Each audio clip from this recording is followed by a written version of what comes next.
اے جبرائیل شفا دے دو، اے میکائیل اس کی بیماری دور کر دو، آپ تو کہیں گے ماشاءاللہ عربی پڑھ رہا ہے۔ ارے مولانا بالکل پکا سچا ہے، وسیم ذرا جانچ لیجئے گا۔ ہاں مولانا عربی کا، اسی لیے ضروری ہے اتنی عربی کی تعلیم حاصل کرنا جس سے اپنے ایمان کی حفاظت کر سکو، اپنے عقیدے کی حفاظت کر سکو میرے بھائیو۔ لیکن پڑھایا جاتا ہمیں فرصت ہی نہیں ہے وغیرہ وغیرہ۔ اسی طریقے سے اگر کوئی غیر عربی میں جھاڑ پھونک کرا، جیسے فارسی میں کچھ لوگ ایسا کرتے ہیں، کیا کہتے ہیں، حق تعالی برائے عصمت دی از چشم بدائن آیت را فرستاد وغیرہ۔ حق تعالی سنتا، حق تعالی اللہ تعالیٰ، اللہ تعالیٰ سعودی میں آنے کے بعد حق تعالی، اس کا مطلب یہ صحیح پڑھنا ہے، ایک دم پرفیکٹ قرآن حدیث۔ اسی طرح بہت سارے لوگ فارسی وغیرہ میں یہ چیزیں پڑھتے ہیں وغیرہ وغیرہ۔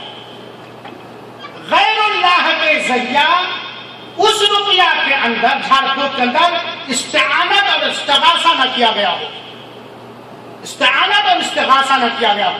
اسی طریقے سے یہ چیز بھی حرام اور ناجائز، بلکہ علماء کے دو قولوں میں سے صحیح قول کے مطابق کبھی شرک اصغر ہو جائے گا اور کبھی شرک اکبر ہو جائے گا۔